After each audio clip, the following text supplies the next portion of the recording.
everybody, I'm Laura Trump, coming to you from Trump Tower in New York City.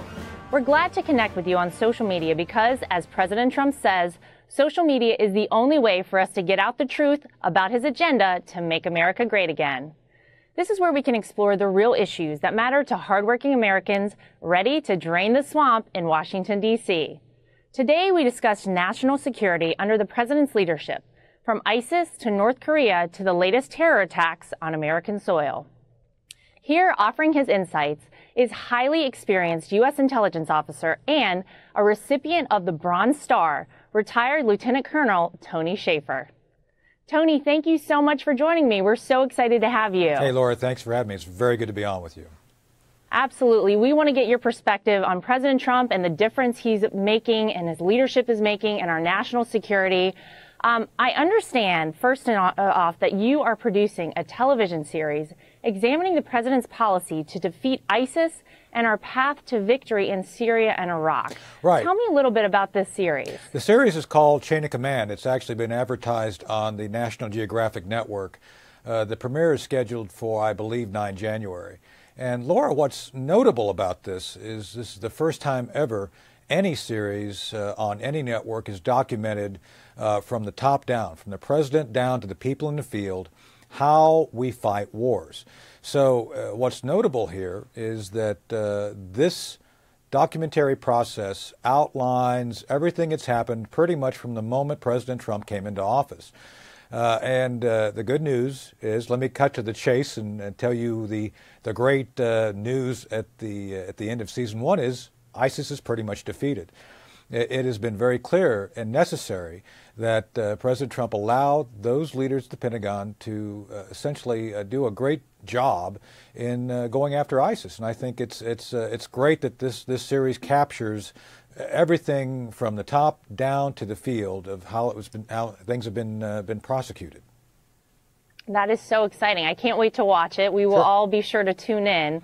And you just actually referred to the fact that when the president took office, something that was very important to him was the fact that he felt that the commanders in the field should not have to call him to get his approval to execute their battle plans. Since then, he has empowered the commanders to make decisions on the ground as things are happening because they know best after all. How much difference would you say that has made in the defeating of ISIS? Huge. We, I think, have recognized that so much of the problem with the previous administration was that the Pentagon had to actually ask for permission to do anything. I mean, the most rudimentary things were required to be asked and approved by the White House. President Trump has come in and said, basically, look, we spend a lot of money on training you people. You should go do your jobs. And I think the Pentagon has responded very well to that. I know for a fact that within days of President Trump's election, the Pentagon was told, start to prepare for a more rapid use of your resources and capabilities to go after ISIS. So the results of that, Laura, are apparent. We are very now evident, right? Yeah. we are there, so it's great. No, it's so exciting, and my father-in-law is such a great person at making sure he puts the right person in place, and when he knows that he has an expert in position, he's going to allow that expert to do his job. So It's exactly what you just said. We can't talk about national security without Tony addressing North Korea. Right. The nuclear attack by North Korea is something that they've been threatening. Do you think that North Korea poses a real threat to the U.S. and our allies in Asia? And is the president's policy to denuclearize North Korea a real game changer? Let's start with the policy. Absolutely. It's necessary to think about that. And let's look at who enabled them, Laura. The Russians and China. So they are the ones holding the bag and are most responsible. So President Trump pushing for them to be held accountable is the right way to go. Having them do the heavy lifting of demilitarization, nuclear demilitarization of North Korea is the thing to do.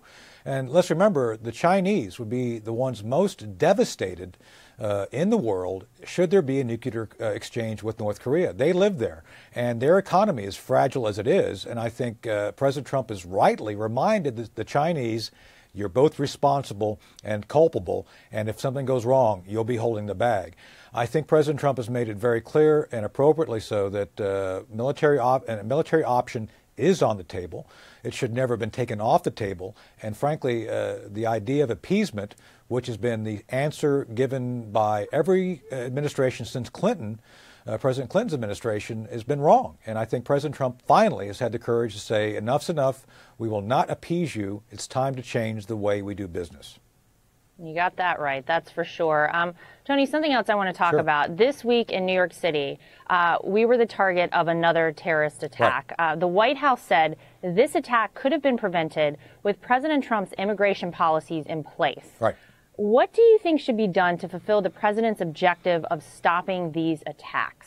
Well, three things. First, this individual who perpetrated this attack was a poster child for both chain migration and the visa, essentially lottery program where, you know, if you're a lucky terrorist, you get the e-ticket to come to the United States. We have to revert to the correct framework of a visa program based on merit. Every other civilized nation in the world that actually has no terror problems, Laura, actually has a program where merit, not a lottery, is the basis for migration. Imagine that. Isn't that such a revelation? It's kind of common sense. And I think the president has recognized that some of the more progressive policies of the past administrations was not the way to go. Secondly, and I think President Trump addressed this today when he was down at Quantico in his speech, talking about enabling law enforcement to do their job. There's certain things that we have to consider necessary to augment law enforcement for being successful. One of those things is intelligence. I work with the NYPD, and I'm actually here in Virginia a member of law enforcement. I work with Sheriff David Decatur down in Stafford as his Homeland Security advisor. Look, we need to find the maximum ability to enable our law enforcement to be successful in getting ahead of these attacks. And we have to both stop those from coming here who want to do things, and some of them, sadly, are already here. We have to work to protect the American people from those here who are seeking to do those sorts of attacks. Absolutely. This week, the president also signed the Defense Authorization Act, which begins to fulfill the president's pledge to fund the finest fighting force in the history of the world, as he likes to say. Why is funding for this so crucial, funding for our armed forces? There's been a bow wave of requirements that have not been funded under the Obama White House. Look, during the transition time, I spoke with a number of members of the Joint Chiefs who gave me great detail about the things that they had not been permitted to put into the budget. So we have to deal with that. But let's be clear here. We're all conservatives, and based on the Reagan model, we have to be good stewards of the American taxpayer. So what we need, Laura, is an effective defense, not an expensive defense. So this is where the president's talking about auditing the Pentagon. First time ever, good. We're talking about relooking programs which may not necessarily be serving the American people, like the F-35. We need to do a review. And things like that really do show that President Trump wants to make us the best. And simply throwing money at the problem is not going to solve it. You have to be effective. And the president brings that effectiveness to the table, and I'm very proud that he's moving us in the right direction. Oh, Tony, thank you so much. Sure. The information on these issues where President Trump's leadership is really putting America first is so important. Yes, I really appreciate you joining me and for your insight on these issues. Thank you so much. Thank you. And thanks to you for joining me, too. We're so excited to connect with you on social media to get the truth out about President Trump's winning agenda. I'm Laura Trump from Trump Tower in New York City. Good night, everybody.